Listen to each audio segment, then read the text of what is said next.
Hello everyone, welcome to Keya's blog. কেমন আছো সবাই? চলে এসেছি আমি একটা বার্থডে পার্টিতে।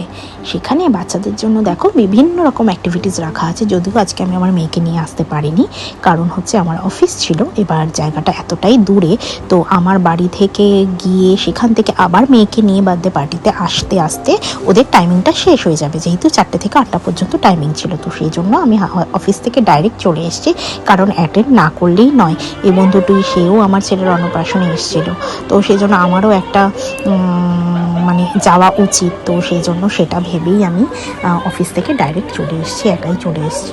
তো এখানে বাচ্চাদের জন্য বিভিন্ন রকম অ্যাক্টিভিটিস ছিল, যেগুলো আমি মেয়ের জন্য নিয়ে এসেছি। এবং দেখো বাচ্চারা কত মজা করছে, কি সুন্দর ডেকোরেশন হয়েছে। প্লাস এখানে ড্রিম কাচার সাথে সাথে ওরা তৈরি করে দিচ্ছে প্রত্যেকটা বাচ্চাদের জন্য। তো আমার মেয়ের নামও অ্যালট করা ছিল বলে ওর ভাগেরটা আমিও নিয়ে চলে আসলাম। বাচ্চারা ভীষণ মজা করছে, খুব সুন্দর ছিমছাম ছোটোখাটো একটা অ্যারেঞ্জমেন্ট, বাট প্রচণ্ড একটা নিট অ্যান্ড ক্লিন এনভায়রনমেন্ট। আমার খুব ভালো লেগেছে, ভীষণ ভালো লেগেছে। প্লাস এখন হচ্ছে কেক কাটিংয়ের টাইম চলে এসেছে। এখন কেক কাটিং হবে, কেক কাটিং হয়ে যাওয়ার পরেই আমি বেরিয়ে যাবো আর কি। কারণ যেহেতু বাড়িতে বাচ্চা দুটো রয়েছে, অফিস থেকে বেরিয়ে যেতে যেতে তো অনেকটা সময় লাগবে এখান থেকে বেরিয়ে যেতে। তো সেই জন্যই আমি একটু তাড়াহুড়োও করছিলাম।